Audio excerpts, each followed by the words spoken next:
They're fine, they are.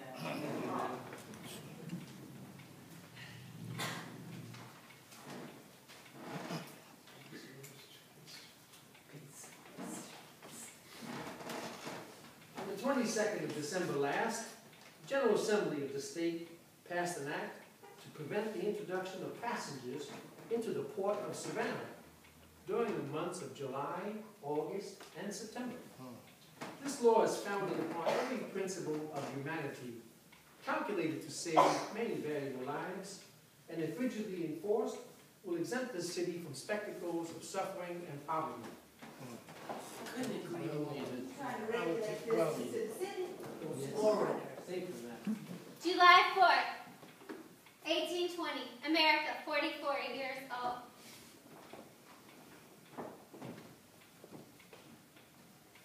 Extract from the Register of Deaths, from the 1st of June to the 30th, inclusive. Total deaths, 29. 26 males, 3 females. 8 residents, 21 non-residents. 14 deaths by fever. 14. It's normal for this time of year. Probably the common reason for the season. Oh, why it is. I'm Frederick S. Fell, editor of the Savannah Republican. Today, our nation's birth is celebrated with gratitude and joy. The customary salutes were fired, and the utmost good order and harmony prevailed. Each citizen joining with gladness to celebrate the event that gave liberty to millions and birth to a mighty empire. Mighty empire.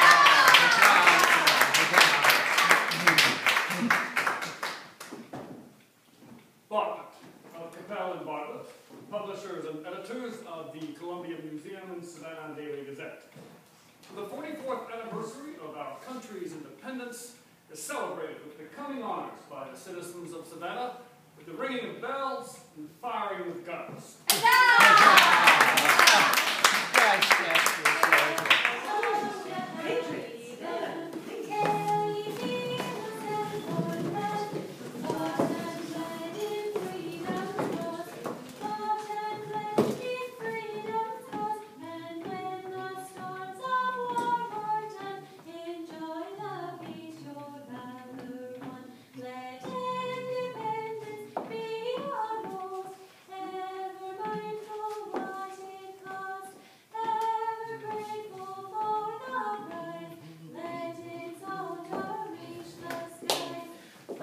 United, let us be, rallying round our liberty, as a band of brothers joined, peace and safety we shall find.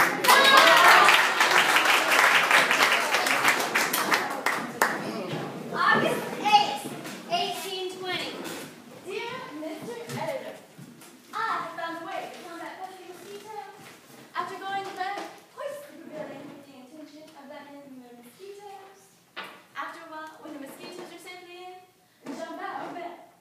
Drop the pavilion, taking care at the same time to tuck in the edges on every side so that none of the mosquitoes can get out. And then, quietly, sleep on the floor the rest of the night. It works. That is what I call truly hoaxing the mosquitoes. It works. It sure does.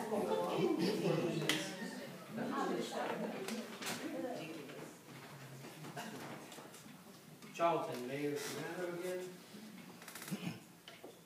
I would recommend, as a wise and proper course for the citizens of Savannah, to keep their yards and offices in a state of cleanliness, and of a free and general use of quicklime in counteracting the effects of heat and humidity. The health of our fellow citizens is a consideration too serious to trifle with. Every individual, therefore, should be prompt in the adoption of the measures calculated for the general good. Why is it? You should see my neighbor, Shaw. Tuesday morning and Tuesday evening, August 15th, 1820.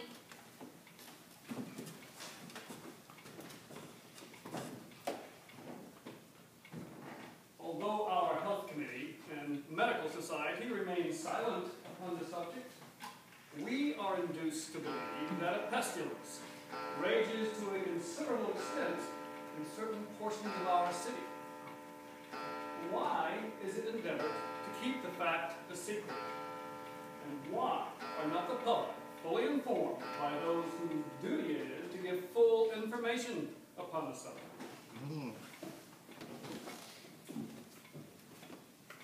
When an ignorant fellow bawls out "mad dog" in the streets, or when a simpleton hears that the yellow fever is in any of our wards, you may make it appear as plain as the nose on his face that there is no mad dog, and that no fever prevails, and he will still believe it so. And why do we say this? Because the remarks in this morning's museum touching the health of our city are replete with misinterpretation and falsehood. Now it is true, a small number of the inhabitants of Washington Ward have been visited with disease, but we deny that it rages to a considerable extent, or that it is in fact a pestilence.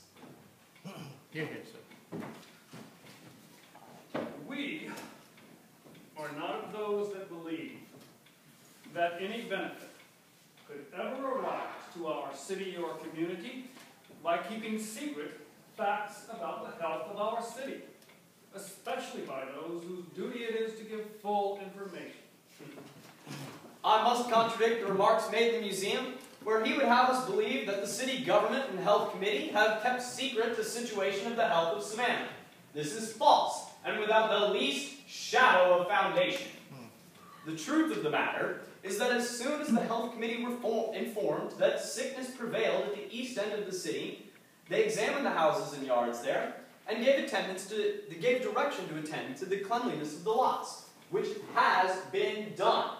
And we are warranted in saying that that part of the city is entirely clear of all filth. The committee finding that the diseases were evidently the effects of individual wants and dissipations did not call a special meeting of council, but rather gave their report on Monday last at a regular meeting. Hence, the silence of the government on this hand. But they have not been asleep or negligent of their duty, as may be inferred by the alarmed and ingenuous remarks in the museum. Alarmist.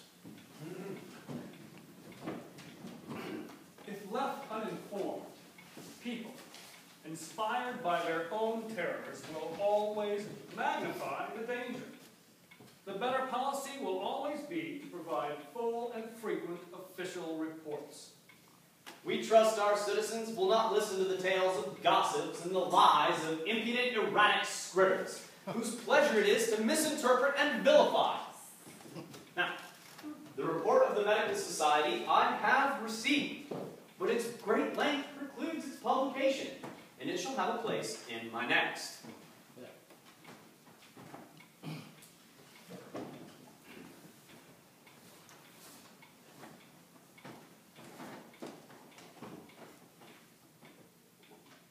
Having received reports from the Permanent Committee of the City Government and the Committee of the Medical Society, I feel myself authorized to announce that no pestilence prevails in this city.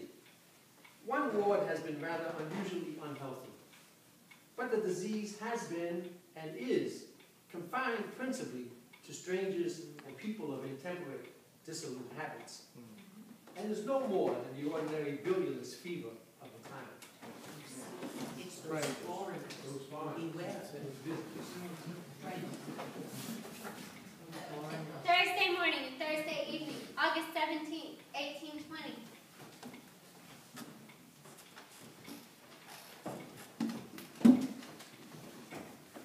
The amiable and sweet-tempered Mr. Fell has again condescended to make honorable mention of us and our humble productions. Go on, sweet Mr. Fell, and you will be rewarded in proportion to your truth and honesty.